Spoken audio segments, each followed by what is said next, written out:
তো hello guys, আজ আমি আপনাদের শেখাবো most trending split building effect আপনারা কী করে বানাতে পারবেন ক্যাপকাটের মধ্যে। ফার্স্টে পেন টুল দিয়ে তোমরা বিল্ডিংটাকে ভালো করে সিলেক্ট করে নেবে।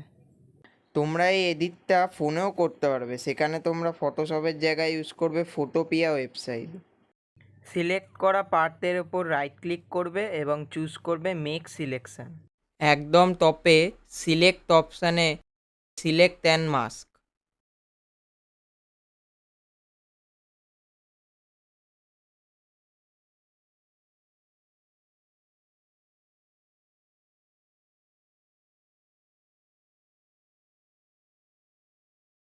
এরপর বিল্ডিংয়ের নিচের পার্টটা সিলেক্ট করবে, যেরকমভাবে ওপরের পার্টটা করা হলো সেম টু সেম নিচের পার্টটাতেও করবে।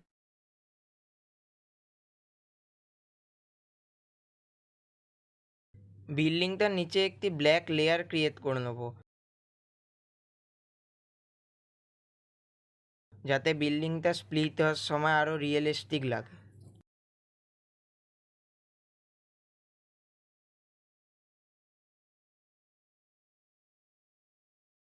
এরপর ফটো দুটোকে ক্যাপকাটে ইম্পোর্ট করে ঠিকভাবে অ্যাডজাস্টমেন্ট করে নেব।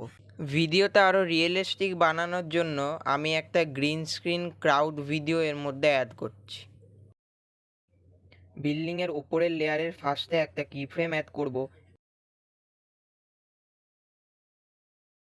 যেখানে বিল্ডিংটার কোনো মুভমেন্ট করব না। এরপর লেয়ারটির লাস্টের থেকে একটু আগে আর একটা কি ফ্রেম অ্যাড করে যেখানে বিল্ডিংটাকে একটু ওপর দিকে নিয়ে গিয়ে হালকা রোটেট করে দেবো।